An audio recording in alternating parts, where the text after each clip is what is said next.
So, today, so far, I have learned two things. One, it is very difficult for me to be able to balance my nerd glasses and my headset. And second, which is probably the most important thing, is the new Doctor has finally been announced. And it's been announced as Peter Capaldi, and I really hope I'm pronouncing that name right because I am very horrible with pronouncing names. I've been on Twitter, I've been on my Facebook pages, and as far as I know, Tumblr has not crashed yet, so yay for us Whovians for not crashing Tumblr. My thoughts on it, I'm really excited that it's not a younger guy. I'm glad to see an older Doctor. And the reason for that is, Tumblr hasn't crashed yet, by the way, as of 4:09 p.m. right now. Anyway, I'm glad to see it's an older guy, because I'm tired of these plot lines between the Doctor and his companions and all this, not necessarily romantic tension, but this sexual tension. You know, we had Amy, try to jump the Doctor at one point, which was very funny. Rose and the Doctor fell in love, which worked out really great. Martha fell in love with the Doctor, and Donna and the Doctor were just best friends, and I love that. And I really, really hope that we can get back to that. Peter Capaldi, at first, of course, my first reaction when they announced him was, oh my god, who is this? Well, thanks to my friends on Twitter, he was in Season 3 of Torchwood. He played the Prime Minister in Children of Earth, and I absolutely love that character. I mean, I didn't know that was him at first, but now that I do, that's awesome. He was also in Fires of Pompeii as well, and I guess Stephen Moffat just has a thing of taking actors from the episode Fires of Pompeii, so that is kind of funny. And then also he played in World War Z, which I have yet to see, but from what my Twitter fans are telling me is that he played a doctor for the World Health Organization, which he was literally a doctor for who? So that's kind of funny as well. I love it when Hollywood works out like that. Some of you may know that a couple years before she played River Song, Alex Kingston played a character on Law & Order called Miranda Pond, and that was pretty cool. I actually haven't gotten to see the episode, unfortunately, but it's kind of neat how Hollywood foreshadows itself sometimes. A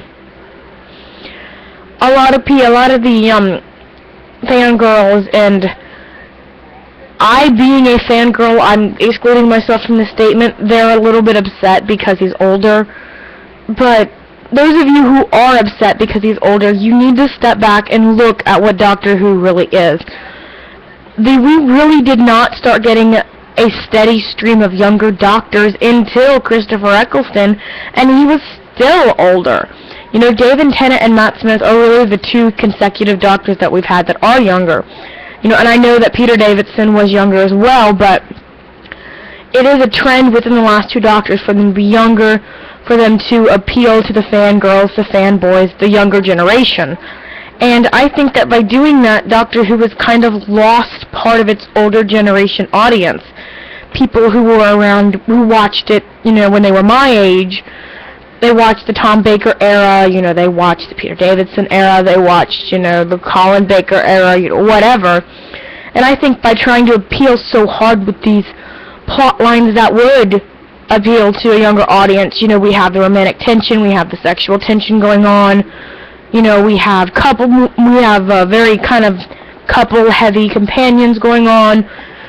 I think they've lost some of their older audience, and I think by casting a Doctor that's a little bit older, that's them trying to say, hey, we know that maybe you as an older fan wasn't really impressed or entertained with some of the recent choices and plot lines. Well, we're reaching out to you.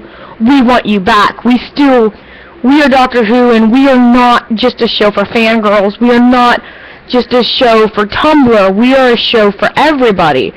And I think that's something that they're trying to do by casting Peter, someone who's a little bit older, a tad bit more well-known than what Matt Smith David Tennant wore, I don't know, I'm not good with grammar, when they first took the role. So yeah, that's kind of my thoughts on it. I'm really glad to see it's an older guy. I still think he's nice looking. I mean, he's not somebody that I'm going to talk about, how much I want to sleep with him, but, that's not what Doctor Who is about. It's not about how bad you want to bang the companions or how bad you want to snog the Doctor or whatever. It's not about that. I mean, it's an added bonus, but that's not what the show's about. So, I would love to hear what you guys think. I do have a bit of an announcement. I just recently took over the adminship of a new Doctor Who Facebook page, which is Doctor Who Fans Against Bullying Admins. My friend Christopher handed this page over to me, so shout out to him for trusting me with his 17,000 likers, and yeah, so I'll leave links to that. As always, I am still the admin of That Sad Moment When You Get an Awesome New Hat and River Song Shoots It. I'm being more active on Twitter, and I have a Tumblr now as well. Links to all of that will be left in the description. Please let me know what you think of the new Doctor. Do you like him? Do you hate him? Do you wish they would have gone with a female? Do you wish they would have gone with an American? Did anybody else see how Misha Collins totally trolled all of us on Twitter? So let me know what you think, and like, subscribe, and can't wait to hear your feedback.